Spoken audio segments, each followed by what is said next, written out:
કેવાયસીમાં કચ્છની પ્રજા અટવાઈ રહી છે। કોઈ કહેવાવાળો નથી કે શું? શાળામાં વિદ્યાર્થીઓની કેવાયસી, ખેડૂતોની કેવાયસી, આધાર અપડેટ માટેની કેવાયસી, હાલમાં ઉપરોક્ત કામગીરીમાં પ્રજા હેરાન થઈ રહી છે। જિલ્લામાં આધાર કાર્ડની પૂરતી કીટો ના હોવાથી લોકોની કેવાયસી માટે લાગે છે લાંબી લાઈનો।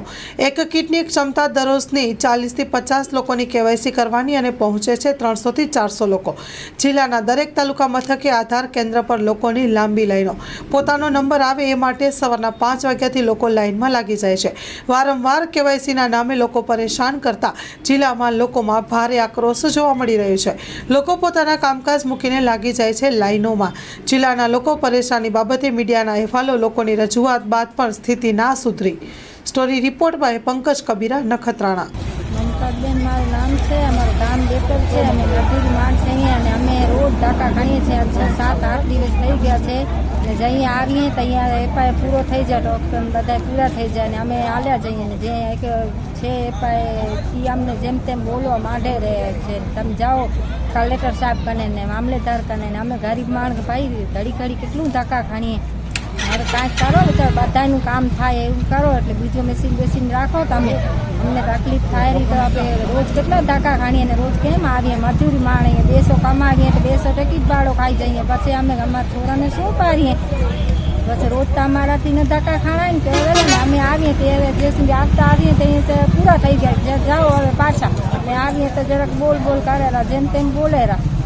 તમે જરાક કરો અમને, પછી જેમ તેમ તો ના હાલે ને ભાઈ। ઘડી અમે કેટલો ધક્કા ધૂમી કરીએ ગરીબ માણસ। હવે તમે કાંઈક સુવિધા કરો બધી।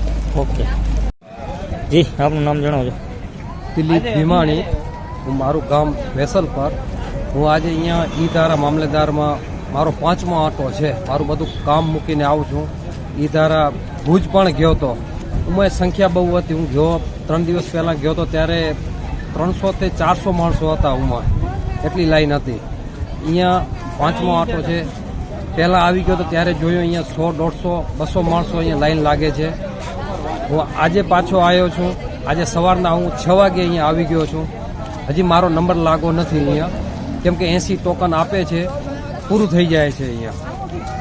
તો આપણે સરકારને, મામલતદારને એ કહેવા માગીએ છીએ, તમે એક કોમ્પ્યુટર ચલાવો છો અહીંયા તો એવા 10 ઊભા કરી દો ને। આટલા માણસોને તકલીફ પડે છે અહીંયા, તો અહીંયા 10 જણા બેરાવો કે બધાનો સરળ થાય કામ માટે। ગુલઝાર મુસ્તફા સાર્વજનિક ટ્રસ્ટ આયોજિત 13મી સમૂહ શાદી।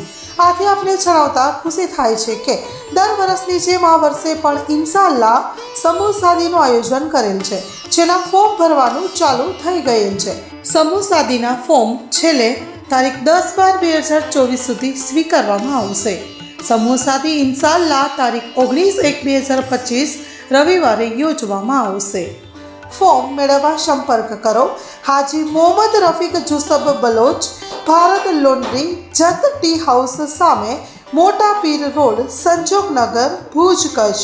Mobile number 9687314318।